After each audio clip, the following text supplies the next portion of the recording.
ಸ್ನೇಹಿತರೆ, ಡೆವೋಷನಲ್ ಟುಡೇಗೆ ಸ್ವಾಗತ. ಪ್ರತಿಯೊಂದು ಮನೆಯಲ್ಲೂ ಆತ ಇದ್ದೇ ಇರ್ತಾನೆ.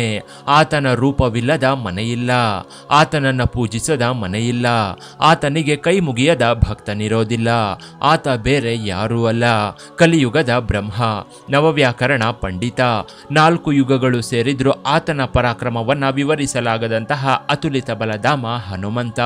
ಇಂದಿನಿಂದ ಹನುಮಂತನ ವೃತ್ತಾಂತವನ್ನ ವಿವರಿಸುವ ಪ್ರಯತ್ನವನ್ನ ನಾವು ಮಾಡ್ತೇವೆ. ಹನುಮನ ಜನನಕ್ಕೆ ಕಾರಣ, ಹನುಮನ ಜನನ, ಅಂಜನಾ ದೇವಿಯ ವೃತ್ತಾಂತ, ರಾಮ ಹಾಗೂ ಆಂಜನೇಯರ ಸಮಾಗಮ ಸೇರಿದಂತೆ ಇಲ್ಲಿ ಎಲ್ಲವನ್ನು ಹನುಮಾನ್ ಚರಿತ್ರೆಯ ಸರಣಿಯಲ್ಲಿ ವಿವರಿಸಿ ಹೇಳ್ತೀವಿ.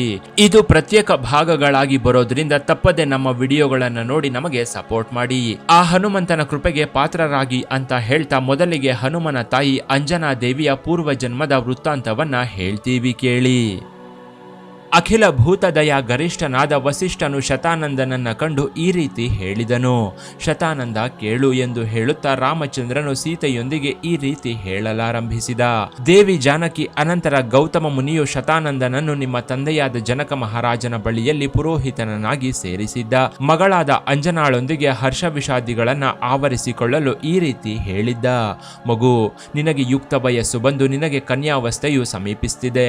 ನಿನಗೆ ತಕ್ಕವರನನ್ನ ಹುಡುಕಿ ವಿವಾಹವನ್ನ ನಡೆಸಿಕೊಡದಿದ್ರೆ ಲೋಕವು ನಿಂದಿಸುತ್ತೆ. ಲಕ್ಷ್ಮೀ ದೇವಿಯನ್ನ ಹೋಲಿದ್ದ ನಿನ್ನನ್ನ ಒಬ್ಬ ವನಚರನಿಗೆ ಕೊಟ್ಟು ವಿವಾಹವನ್ನ ಮಾಡುವುದಕ್ಕೆ ನನ್ನ ಮನಸ್ಸು ಅಂಗೀಕರಿಸ್ತಿಲ್ಲ.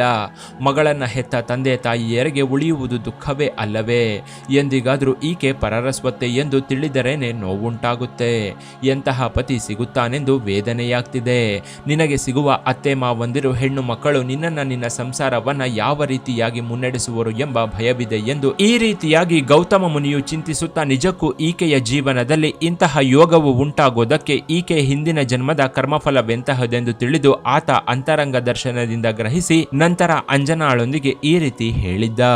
ಮಗು ಅಂಜನಾ, ನಿನ್ನ ಪೂರ್ವ ಜನ್ಮ ವೃತ್ತಾಂತವನ್ನ ಕೇಳು. ಮೊದಲ ಜನ್ಮದಲ್ಲಿ ನೀನು ವಿದ್ಯಾಧರ ಕುಲದಲ್ಲಿ ಸುಕಂಠಿ ಎಂಬ ಹೆಸರಿನಿಂದ ಜನಿಸಿದ್ದೆ. ಆಗ ಸೌಂದರ್ಯದಲ್ಲೂ ಗೀತಾದಿಗಳಲ್ಲಿಯೂ ನಿನಗೆ ಯಾರೂ ಸರಿಸಮನಾಗಿರಲಿಲ್ಲ. ಒಮ್ಮೆ ನೀನು 100 ಸಖಿಯರೊಂದಿಗೆ ಕೂಡಿ ಹಿಮಶಿಖರಗಳ ಪ್ರಾಂತ್ಯದಲ್ಲಿ ವಿಹಾರಕ್ಕೆಂದು ಬಂದಿದ್ದೆ. ಆಗ ನೀನು ಅವರೊಂದಿಗೆ ಸೇರಿ ವಿಹಾರ ಮಾಡುತ್ತಿರಲು ಆಯಾಸ ಉಂಟಾಗಿ ಅದನ್ನ ನೀಗಿಸಿಕೊಳ್ಳೋದಕ್ಕೆ ಅಂತ ಒಂದು ಸರೋವರದ ಬಳಿಗೆ ಬಂದಿದ್ದೆ. ಸಖಿಯರೊಂದಿಗೆ ಕೂಡಿ ಸರೋವರದಲ್ಲಿ ಜಲಕ್ರೀಡೆಯನ್ನು ನಡೆಸಿ ಎಲ್ಲರೂ ಸಂತೋಷದಿಂದ ದಡಕ್ಕೆ ಬಂದು ರೇಷ್ಮೆ ವಸ್ತ್ರಗಳನ್ನು ಧರಿಸಿ ಅಲಂಕರಿಸಿಕೊಂಡಿದ್ರು. ಅಲ್ಲೇ ಸಮೀಪದಲ್ಲಿದ್ದ ಒಂದು ದೊಡ್ಡ ಮಾವಿನ ಮರದ ಕೆಳಗೆ ಹೋಗಿ ಅದರ ನೆರಳಿನಲ್ಲಿರುವ ಹುಲ್ಲು ಹಾಸಿಗೆಯ ಮೇಲೆ ಮಲಗಿರಲು ತಣ್ಣನೆಯ ಗಾಳಿಗೆ ಮೈ ಪುಳಕಿಸಿದಂತಾಗಿ ಮನಸ್ಸು ಉಲ್ಲಾಸವಾಯಿತು.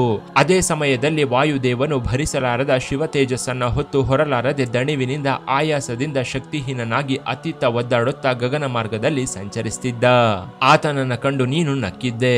ಆ ನಗುವಿನಲ್ಲಿ ನಿನ್ನ ತುಂಬು ಯೌವನದ ಮದವು ಗೋಚರಿಸಲು ವಾಯುದೇವನು ನಿನ್ನನ್ನು ಈ ರೀತಿ ಶಪಿಸಿದ.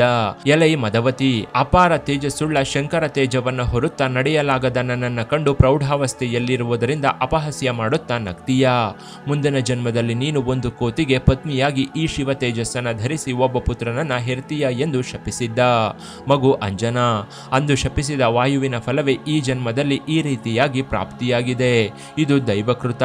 ನೀನು ವನಚರನೊಬ್ಬನನ್ನ ವಿವಾಹವಾಗಿ ಕಾಮರೂಪಿಣಿಯಾಗಿ ಸಂಚರಿಸುತ್ತೀಯ.